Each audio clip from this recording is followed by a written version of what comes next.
আসসালামু আলাইকুম সুপ্রিয় দর্শক, আজকের রেসিপি ডিম খিচুড়ি। এই বৃষ্টি আর ঠান্ডা আবহাওয়ার মধ্যে খিচুড়ি হলে তো পুরো জমেই যায়।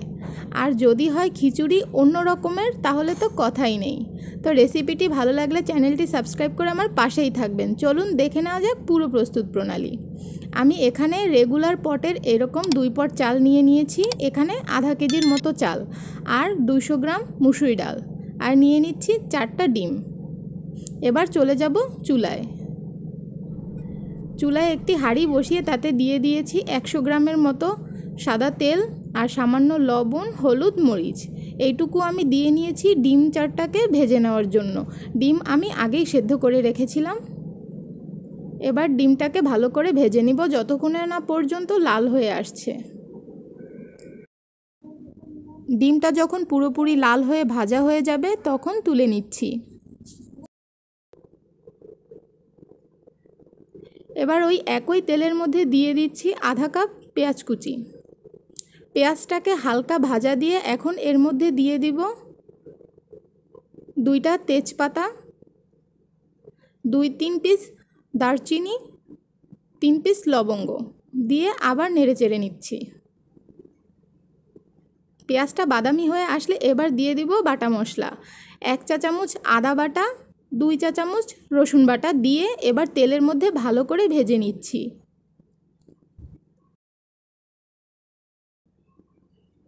ভালো করে তেলের মধ্যে কাঁচা মশলাটাকে ভেজে নিতে হবে।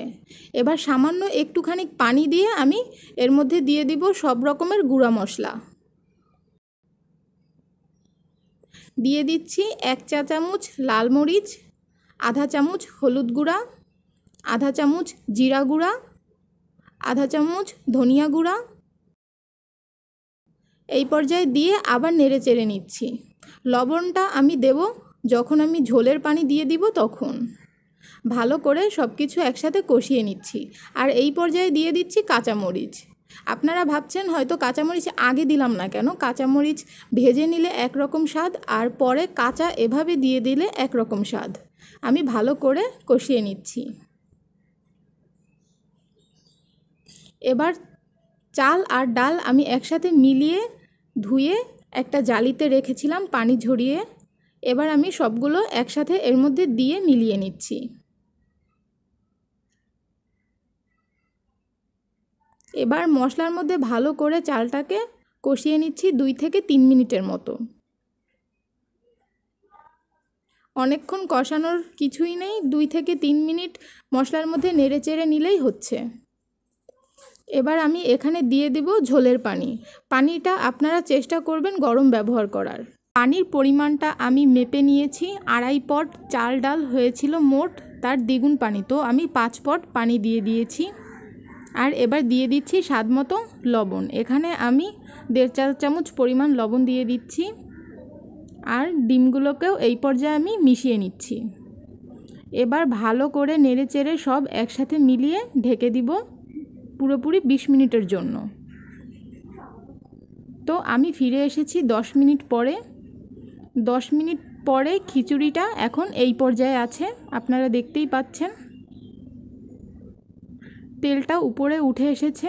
এবার ভালো করে নেড়ে চেড়ে আমি আবার ঢেকে দিব বাকি 10 মিনিটের জন্য। প্রথম থেকে শেষ পর্যন্ত চুলার আঁচ মাঝারিতেই থাকবে।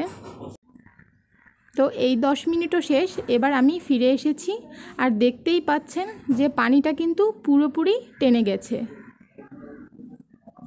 তারপরেও খিচুড়ির মধ্যে কিন্তু একটা ভেজা ভেজা ভাব রয়েছে। আপনারা চাইলে এভাবেই নামিয়ে নিতে পারেন। তো আমার একদম ঝরঝরে খিচুড়ি পছন্দ, তাই আমি চুলাটাকে অফ করে 5 মিনিটের জন্য এভাবেই ভাপে রেখে দিচ্ছি। 5 মিনিট পরে এখন দেখতেই পাচ্ছেন খিচুড়িটা কিন্তু পুরোপুরি ঝরঝরে হয়ে গিয়েছে। খিচুড়িটা এখন পুরোপুরি রান্না শেষ। এখন শুধু পরিবেশনের পালা। কষ্ট করে এই পর্যন্ত ভিডিওটা দেখার জন্য ধন্যবাদ। আর রেসিপিটি ভালো লাগলে চ্যানেলটি সাবস্ক্রাইব করবেন ও ভিডিওতে একটি লাইক দেবেন। আজ এই পর্যন্তই, দেখা হবে অন্য কোনো রেসিপিতে। আল্লাহ হাফেজ।